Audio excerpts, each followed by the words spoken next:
Hello and welcome to Biz Daily. I'm Jon Jordan. Today we're asking ourselves a serious question. Will Supercell ever release another game? We're asking that question today because Supercell have canned another game.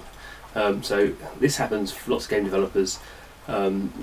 Generally they're not as famous as Supercell, so people don't pay so much attention to it, and Supercell have always had this big thing that they've always been almost like kind of quite happy to kill games. I don't think it's particularly the case now, but certainly when they were starting out, there was this kind of almost like kind of boasting that they would say, whenever we kill a game that's in development or in soft launch, as this particular game was, we have champagne in the office. And the kind of idea behind that is very interesting, because in this time of kind of games as a service, when you're kind of constantly updating a game and constantly having people working on it, the cost of releasing a game that you can never make profitable is just dreadful. It can kind of kill companies. You can just have, you can end up having kind of all your teams working on games that aren't making you really enough money, and if you're much better off to kill off all your games and get your teams working on new games. Obviously when Supercell started out, they had a bit of different kind of situation. They weren't the most profitable game development company in the world, as they are now.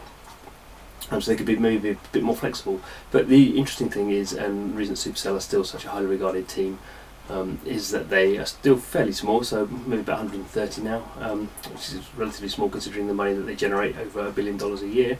But they keep this agileness, and they keep this kind of ability to make decisions fast, I guess.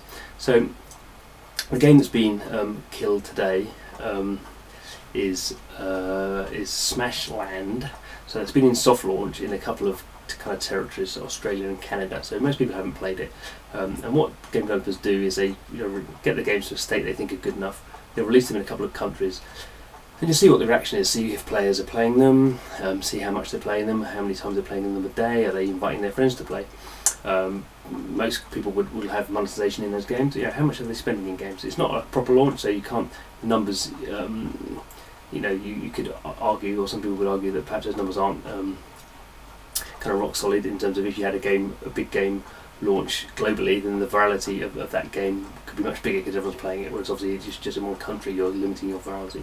But Smashland's this game's been out for about, I think, 6 weeks now, maybe 2 months, and it's kind of a game that kind of it's kind of like a pinging game, almost like a snooker game. So there's been a famous game in Japan called Monster Strike from Mixi, and that's been a massive game. It's been #1 game in Japan. So that kind of mechanic is kind of coming around. There's been a few games actually in Japan before that using the same mechanic.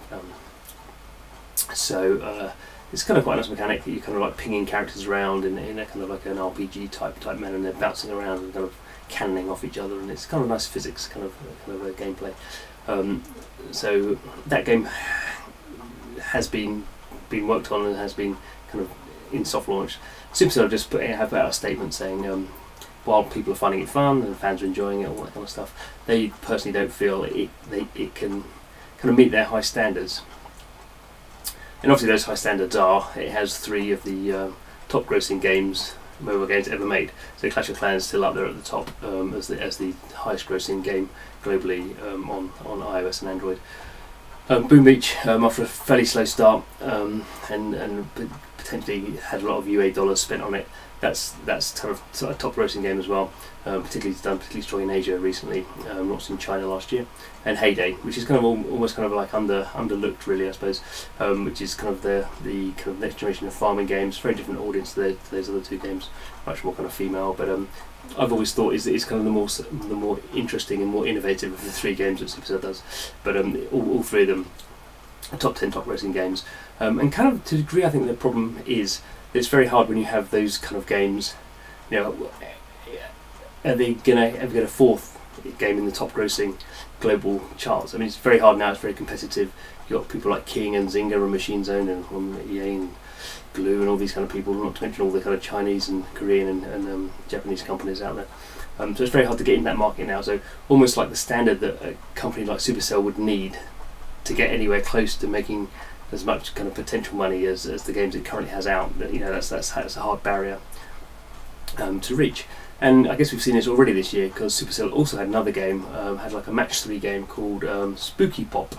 Again, that was in soft launch. Again, that was kind of not necessarily quietly killed off, but that was kind of like people noticed it wasn't available anymore. They actually put out to the fans. Again, that was I think in Australia and Canada. They put out a kind of press notice to the fans saying that this game's not going to be supported anymore. And obviously, because it's Supercell, all the journalists picked up on it and were writing stories about it. And I think Supercell is a company that everyone is fascinated in. Everyone wants to see, how can we kind of copy their success. But I think it's one of these things where actually Supercell standards are now so high.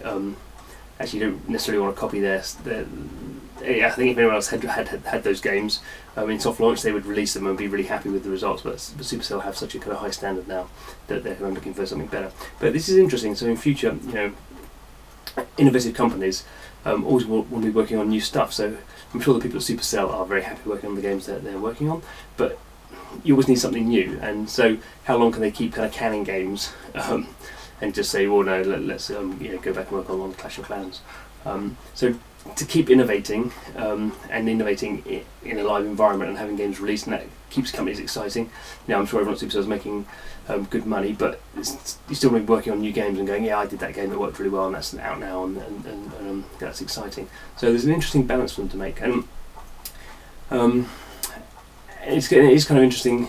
Again, going back in history, because Supercell was a relative failure when it started. It was making games for Facebook. It made a game called Gunshine, didn't work at all, and it also killed some other games and had a kind of mobile game, and again was kind of in soft launch, called Battle Buddies. That was before Clash of Clans came out. So it is interesting that it has managed to retain this kind of quite kind of rigorous, almost Spartan way of kind of killing its games and moving on to the next thing. So I'm sure there are lots of other projects within Supercell that they're kind of currently working on that we don't know about.